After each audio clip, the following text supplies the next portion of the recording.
Hey everybody, this is Jen.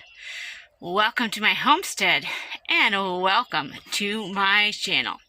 So I'm looking a little rough right now, but it is for a good reason.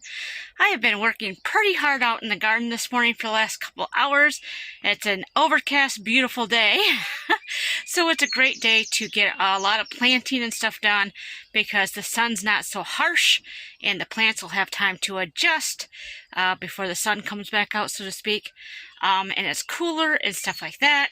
So I've been taking advantage of this time of day to get a lot of stuff planted. So if you want to know more, follow me along right here on Garden Jen's Journey. My name is Jen. In 2016, we moved to a small rental property in central Michigan. Here, I started my journey of organic gardening, making natural remedies, cooking from scratch, and so much more. Welcome to my homestead, and welcome to my journey.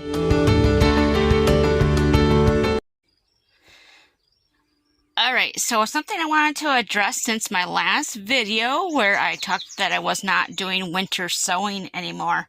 A lot of people were concerned that it was my soil and not the winter sowing process. So I just wanted to clarify that. If you see these flats here, see all the seedlings that are starting to grow?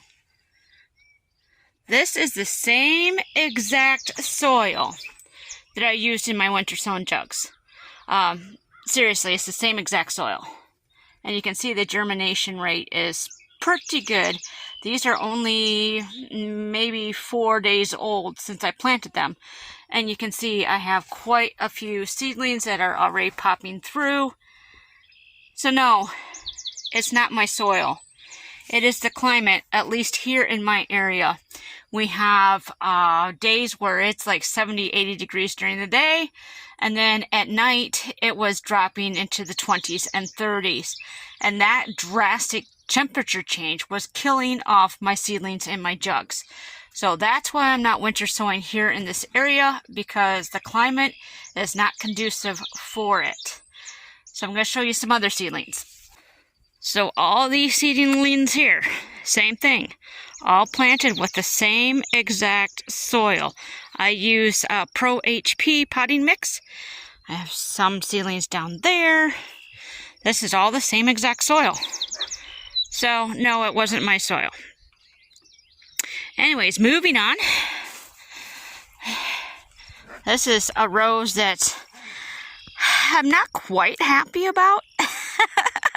It's a beautiful rose. Hopefully the video can get the color of this right. It's a beautiful maroon rose, but that's not what it was supposed to be. This was supposed to be the blue lavender, the otherwise known as blue moon. If you order it from, I think it's Burgess.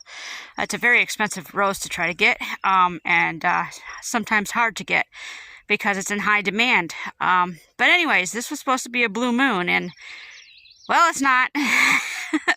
But anyways, it's a beautiful rose. So this is what I kind of got done over in this area. My husband's supposed to be making me a raised bed out of this wood, but he hasn't gotten to it this year.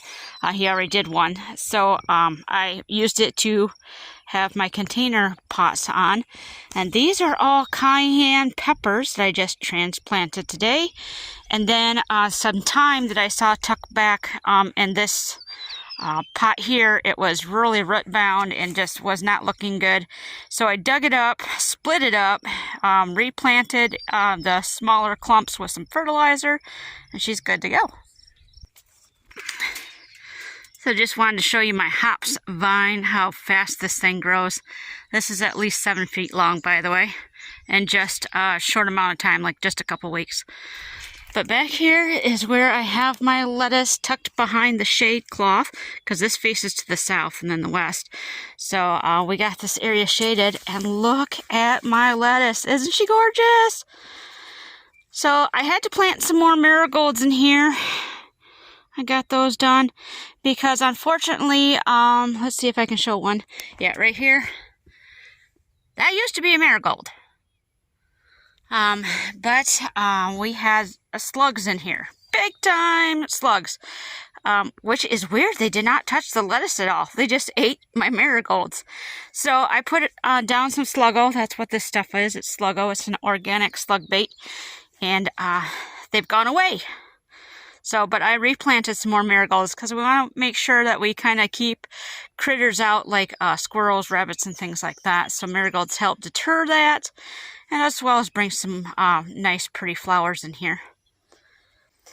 So one of the things that I found tucked back under my elderberry bushes where I had a bunch of my pots was these huge strawberries. They're actually in the ground. This is from these smaller ones. They're the same thing, but the smaller ones were in a pot, so they're kind of root bound. But these are the Gurney's Whopper strawberries. And, well, judging by the leaves, I hope I get some Whopper strawberries out of them this year. These guys are 2 years old, but that was really cool, finding these humongous strawberry plants. So I moved them all over here. This used to be my asparagus bed. But as you can tell, there is no asparagus in here. It was not doing well at all. And this year, there is no asparagus at all. So I was like, well, we'll put strawberries here because, you know, strawberries will cover this area pretty quickly. So this is my potato bed area. I had talked about in one of my previous videos how I was going to use this plot here because I already had a potato there, and then there's a couple potatoes along that trellis there. But I went ahead and I hilled up. I have 5 rows here that I hilled up, and then I put down landscaping cloth here just to help with the weeds. This is really heavy-duty, thick stuff, so it will help, you know, cut the weeds down a little bit where it's more manageable for me. Because if I didn't cover the ground, it would look like this really quickly. So, you know, I had to do something. I don't have access to mulch or stuff right now that we could just lay down. I have lots of cardboard, but you need the mulch and stuff. So, but anyway, so I have these 2 rows here are planted with Yukon Golds, I think. Then I have some more Yukon Golds and some reds in there that I'm waiting to sprout. Over here, this on the back side, those are my sweet potatoes. And then I planted my daisies here. I wanted this bed basically to be flowers to bring in the pollinators and the birds. That's why I have a bird feeder right there. That way they help control potato bugs and stuff. So when you're planting a garden, one of the things you have to look at is giving some of your vegetable space to things such as flowers and stuff that help bring in your pollinators and stuff to help with your crop pest control. Alright, so this is what I've been working on most of the morning, is getting this trellis system here planted with my rest of my tomatoes and my peppers. I have them here. I have three and a half, let's see, 1, 2, 3. Yeah, 3.5 dozen tomatoes planted here, and 6 peppers. So yeah, basically 4 dozen plants are planted along this trellis as far as tomatoes and peppers.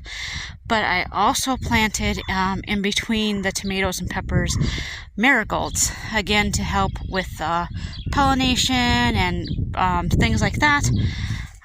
So yeah, and eventually this part of the ground, I had my husband break it up because it's really, really tough soil right here. It's nice and fluffy once you break it up, as you can see. Very, very fluffy, good stuff.